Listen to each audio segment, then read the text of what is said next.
All right, y'all, welcome back to the show. It's Anti-War Radio. I'm Scott Horton, and our next guest on the show today is Ray McGovern.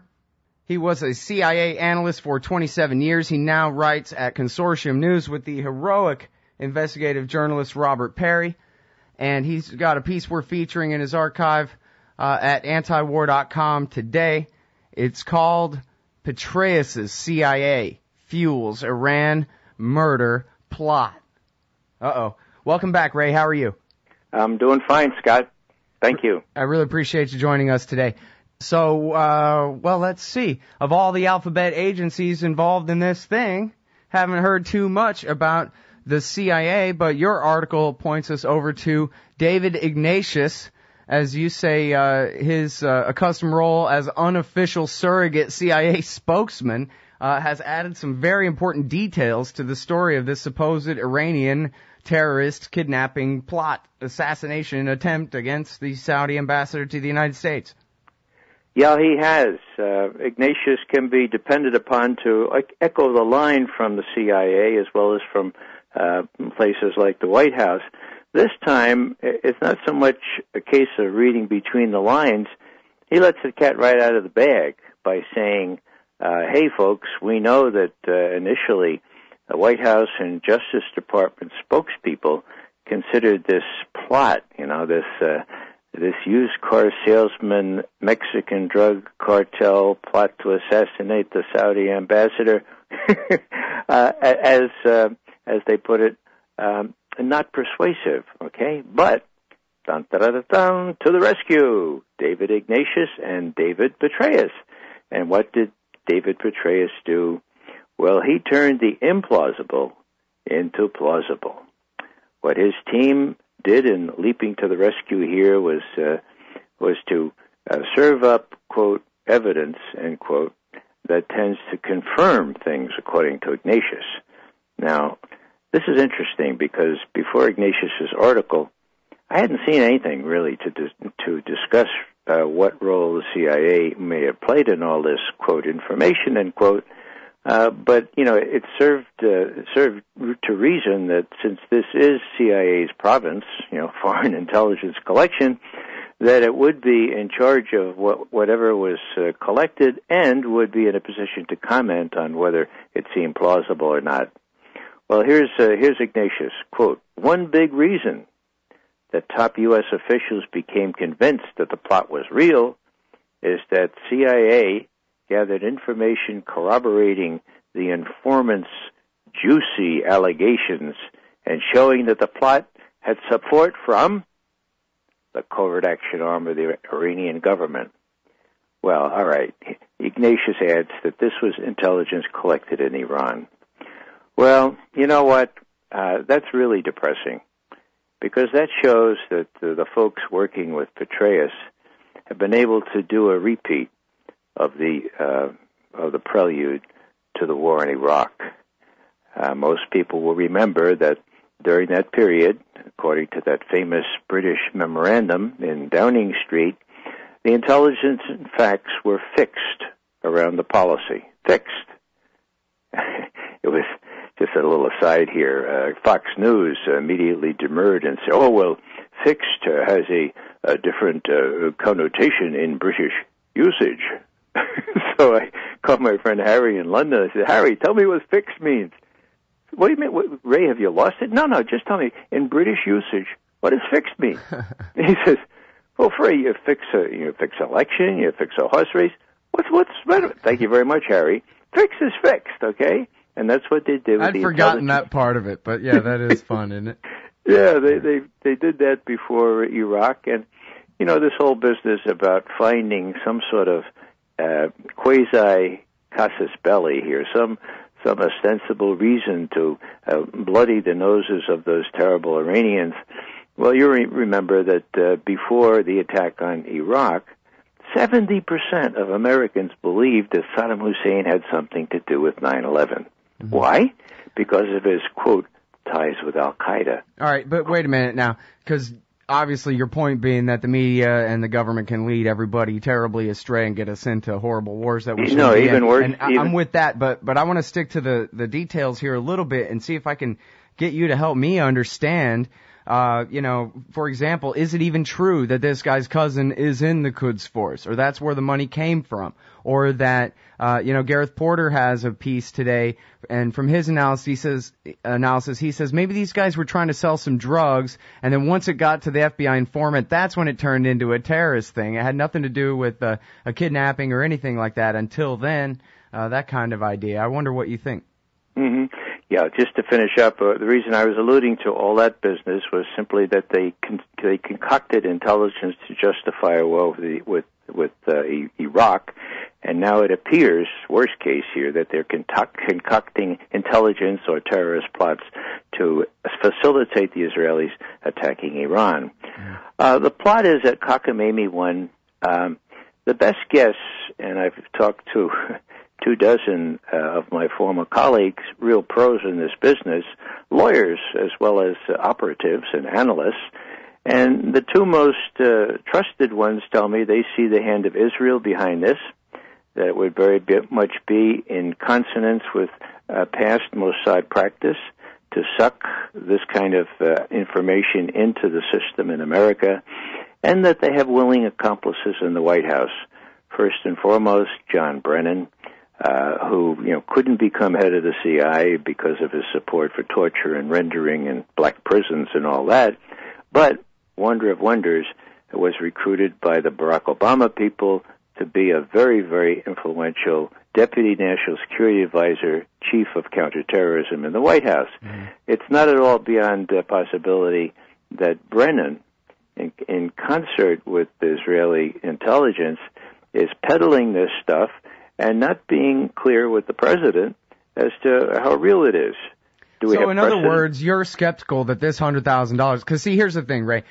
We've had dozens and dozens, and over the years, we've covered dozens and dozens of completely bogus FBI entrapment, ridiculous Miami 7 style terrorist cases, right? Sure. What makes this one seem different, other than they're accusing a state of being behind it, is that they're saying, but this money came from overseas and landed here. And so something about it is real. There's, I don't know what kind of hat, but some sort of hat will hang on something here. And you're saying that you think it's possible then that, or these other CIA guys you're talking to are saying they think it's possible that maybe the other end of this plot, on the other side of the world from here, was actually the Israelis posing as the Iranians?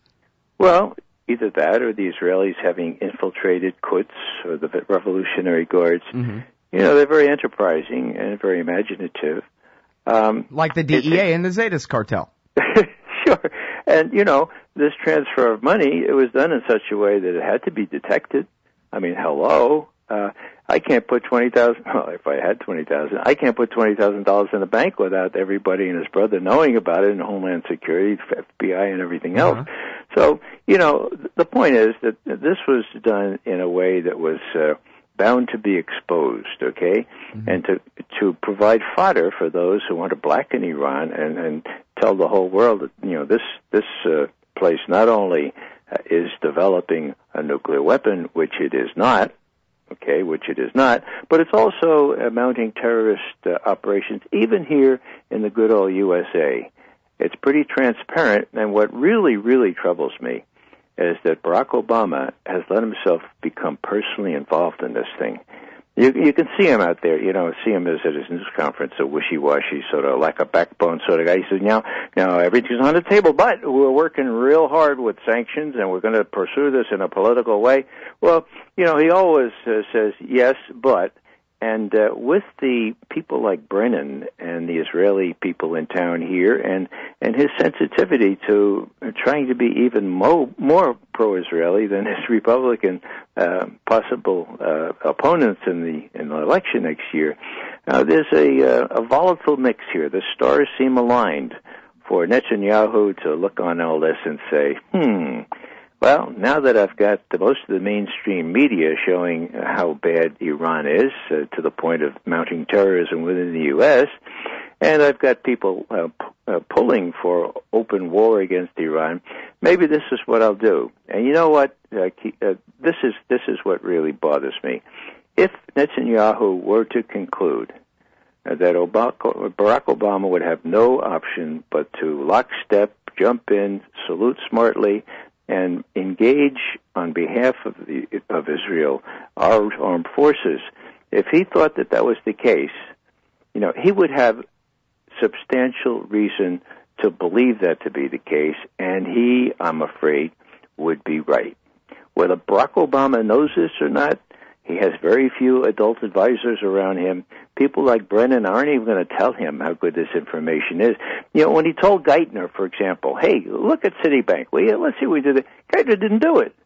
So do you think that with that precedent, that big precedent, billions of dollars in public view, that a guy like John Brennan would feel it necessary to share everything he knows about, quote, intelligence, end quote, that originated with Mossad?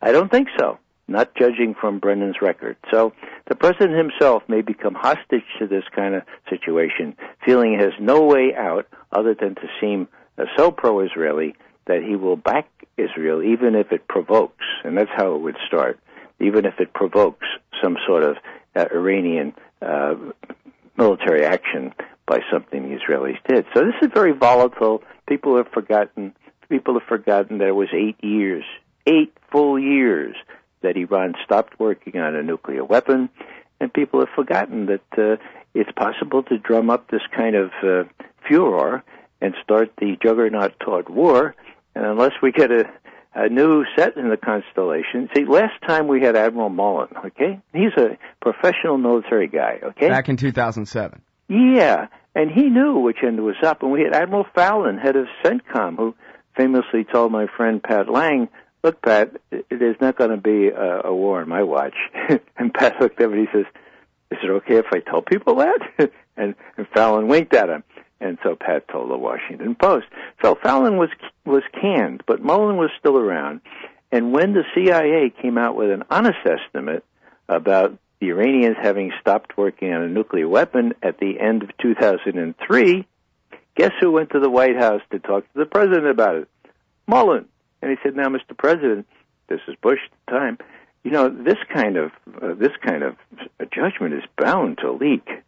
So I think maybe you ought to publish the principal judgments of this thing. This at a time when Cheney and Bush were beating the drums for war on the premise that Iraq was about to get a nuclear weapon. Now, when Mullen winked at the president knew damn well that, number one, he couldn't fire Mullen because of what Mullen would say, and number two, Mullen or his friends would leak this information sure as hell if the president didn't release the key judgments himself.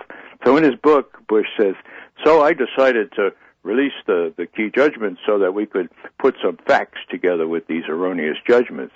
Facts. There we go again. Facts to fix the intelligence. So it suits their purposes. This time it didn't. That time it didn't work. This time it may, because Mullen's not around anymore. I don't know much about his replacement, but certainly he doesn't have the cachet or the strength to repeat the very strong representations that Mullen made. After all, the military know better than anyone else what war is like, and they know that a war with Iran would be, well, as I've said before, would make Iraq look like a volleyball game between Mount St. Ursula and St. Helena's High School. All right, well, it's Ray McGovern. He's the co-founder of Veteran Intelligence Professionals for Sanity, and he writes at consortiumnews.com, the website of the heroic Robert Perry, the great investigative journalist. We run everything he writes at antiwar.com/McGovern. And the latest is called Petraeus' CIA, Fuels Iran Murder Plot.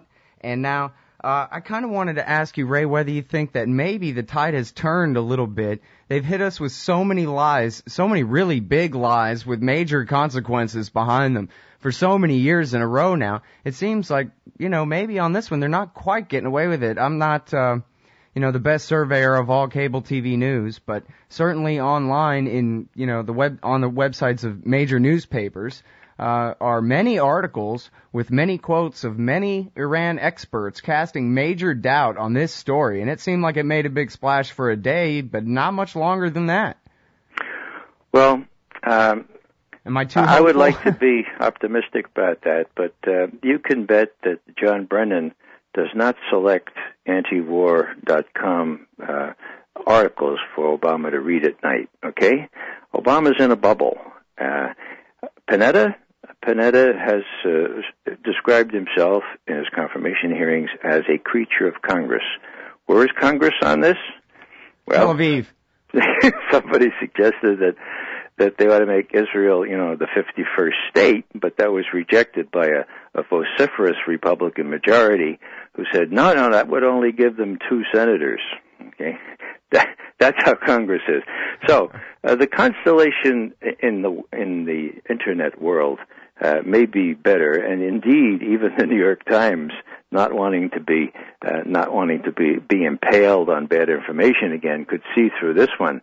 But that doesn't really matter a hell of a lot. What really matters is how Obama judges his chances in the next presidential election against people who fall all over themselves to seem 100% in favor of Israel, and, even more important, how Netanyahu judges the chances that our president would do anything other than salute smartly and support any kind of armed conflict in that part of the world. Mm-hmm. Well, earlier I talked with Flint Leverett from the New American Foundation, a former CIA analyst himself and National Security Council guy, etc., keeper of the great blog Race for Iran. And his major point was that, the details of the plot that seemed not so believable aside for the moment, in the larger sense, Iran's foreign policy is definitely not to pick a fight like this. That, in fact, they're winning on many fronts, and by winning, that means they're still able to deter us and maintain their independence from us. And they're winning by not doing things like murder Saudis that would, obviously inflame Saudi opinion against them. They would rather have the people of the Middle East's opinion on their side, if not the governments of the Middle East on their side. And so far it's working for them, especially in Iraq where America finished off Saddam Hussein for them. But that it just is absolutely implausible, according to Flint Leverett and his analysis, that they would engage in anything like this that would give America an excuse to escalate the conflict, even the sanctions, even short of military conflict. Well, Flint Leverett and his spouse Hillary Mann know more about Iran or have forgotten more about Iran than I'll ever learn. They are the best, okay? And, of course, the obverse of what they've said is if Iran couldn't benefit from this kind of thing, and that's clear, cui bono, who would benefit from this kind of thing? What country in that part of the world would see advantage in a plummeting of relations between the U.S. and Iran? Well, if people don't know the answer to that, they haven't been paying attention, okay? So what we have here are situations where the worst news that I saw yesterday was that the head of the CIA was helping to fill out this plot, okay? We mentioned that before, but this is very serious because it means that my old colleagues back there are being twisted by Petraeus to say things that they can't possibly believe. Now, that has to do with Iran, but now let's talk about Afghanistan. Today we have an AP report in which Petraeus is quoted as saying, look, when you're doing estimates, you CIA analysts, you have to give greater weight to the opinions of troops in the fight.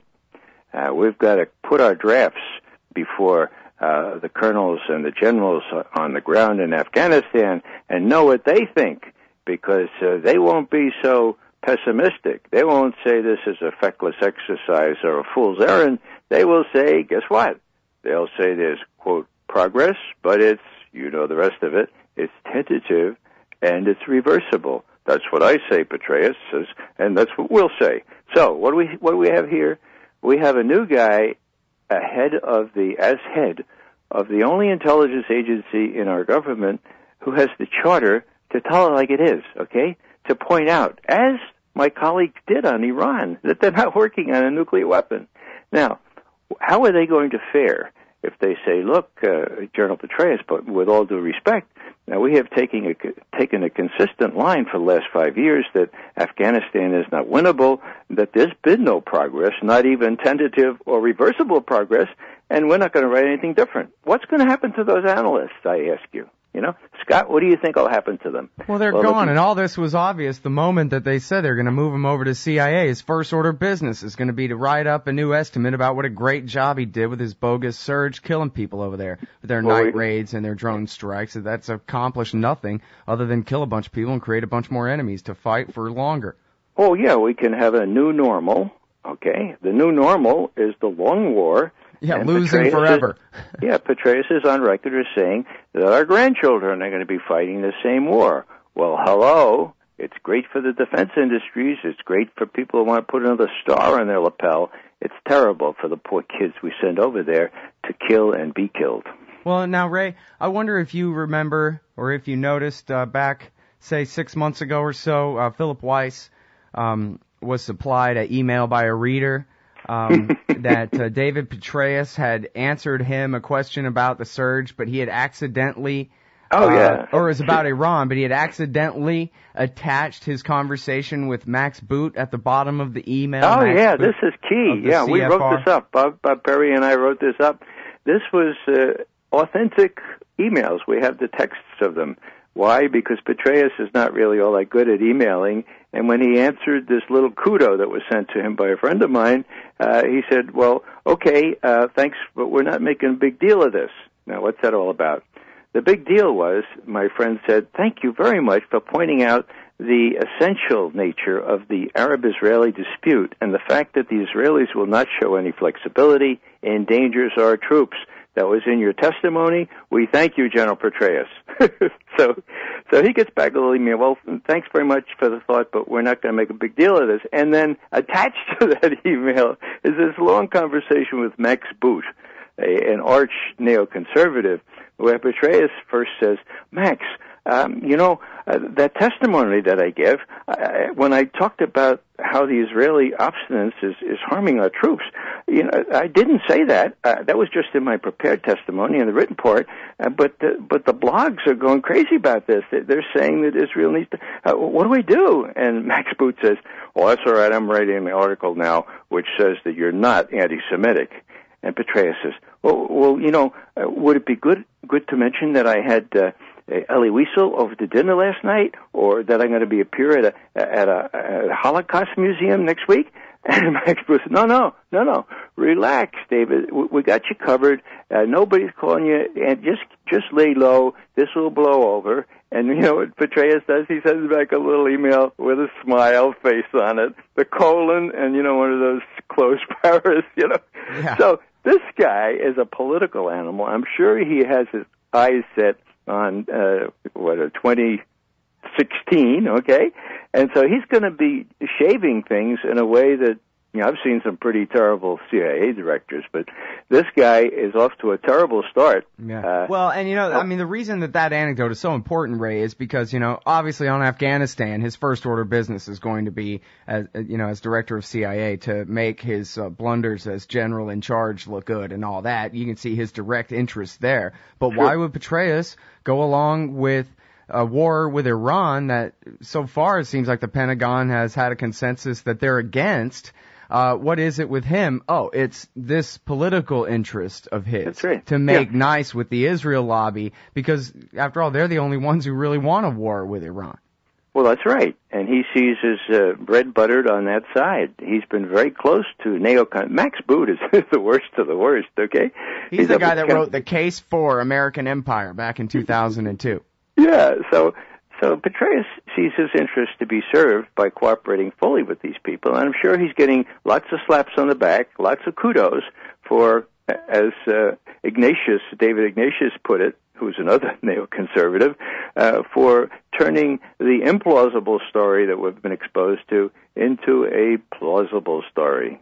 It boggles the mind. If you're interested in what I consider to be one of the key flaws in this story, I'll repeat this from my friend Ray Close, who is chief of stationed Saudi Arabia in the 70s. He says, now, suppose you're an Iranian undercover operative, right? And you have instructions to hire a killer to assassinate the Saudi Arabian ambassador. Now, why in hell would you consider it necessary to explain to a presumed Mexican, I won't use the expletive, that this murder was planned and would be paid for by a secret organization in Iran? Hello? Whoever concocted this sale, Ray continues, wanted this plot exposed to precipitate a major crisis in relations between Iran and the United States. End of quote. We've got the president himself involved now, as well as Eric Holder and Hillary Clinton. I fear for what might happen here because the juggernaut is again in motion, and David Petraeus is head of the CIA, and whoever it was that took Mullen's place don't have the cachet or the willingness to put a spoke into the wheels of that juggernaut.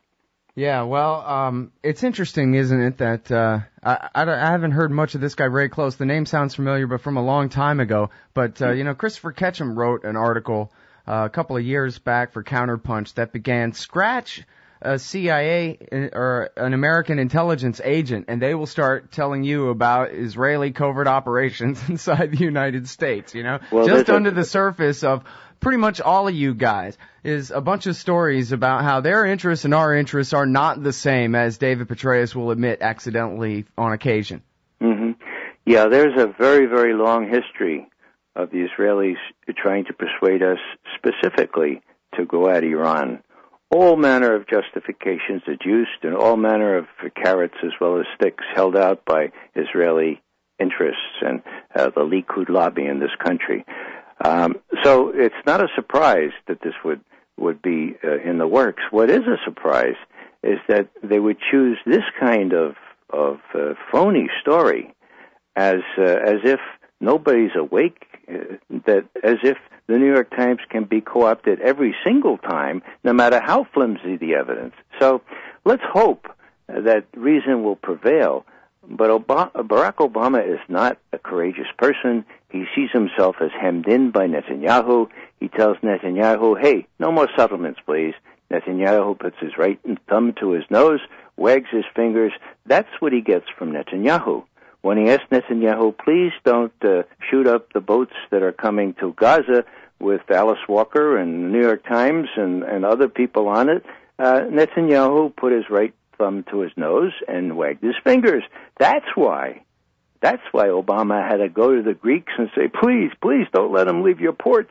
Please, I don't have any guarantee that the Israelis won't do what they did the year before and shoot some of my citizens up. And this time it's a U.S. boat, So suffice it to say that Obama is regarded by Netanyahu as somebody who can be used in any way that he wants. And if he decides, despite the advice of his military and his former intelligence people, that it would be a good idea to start some sort of armed fracas by provoking Iran, I think he's probably and sadly right that Obama would consider he had no option but to follow the John Brennans of the world, believe what they tell him, and be in there with both feet, despite what our military and the Israeli military think about the notion of, my God, can you imagine a war with Iran? Now, Ray, I wonder if, in your experience and your knowledge of Israeli covert operations inside and against the United States over the years, whether you think it's plausible or even likely that the Israelis are actually the ones who made up this plot in the first place. I think it's likely. I'm asking you to speculate, but I'm calling it that. Yeah, well, on these kinds of things, you have to go on past practice. If there weren't such a very long list of precisely this kind of thing, although usually not so clumsy, it would be pure speculation. But this is speculation based on previous experience. I don't like to make judgments except on empirical things, but previous experience can be pretty empirical, right?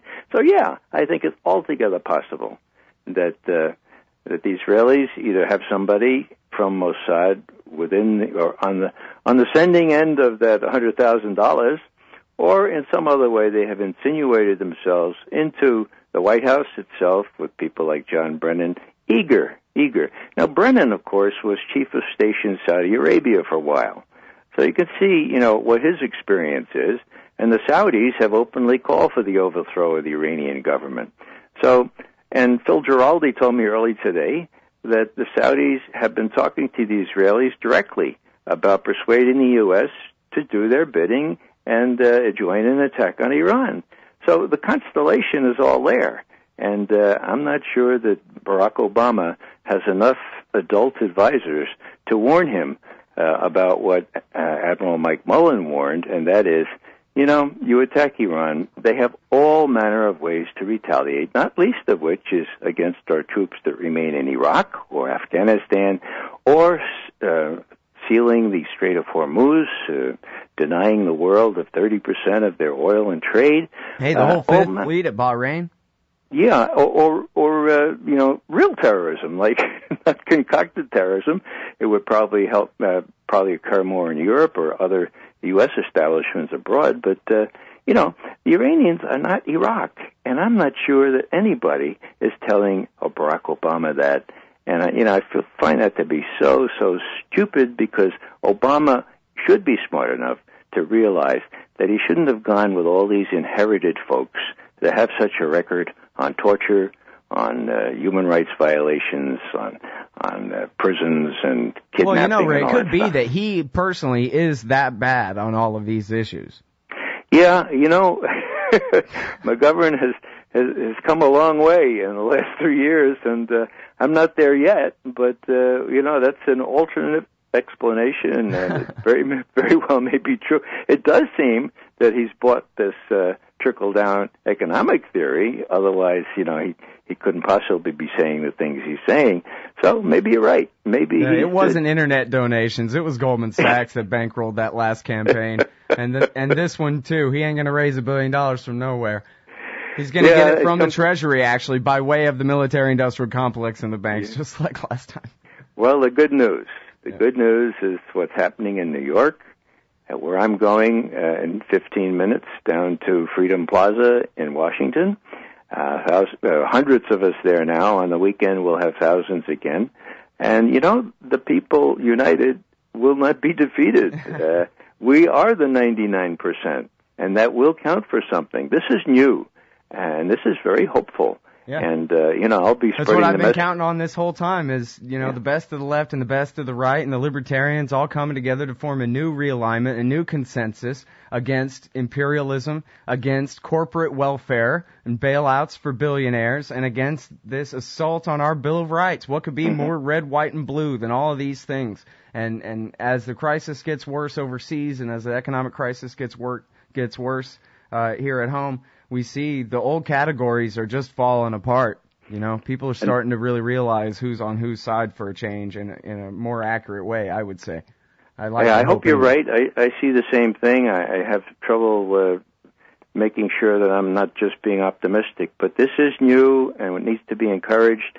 All your listeners, if you're anywhere near Washington, come to Freedom Square. If you're other places, go to the local places, San Francisco, Los Angeles. They all have people that are doing these things these days, and that's the way we're going to make an impact. Yep.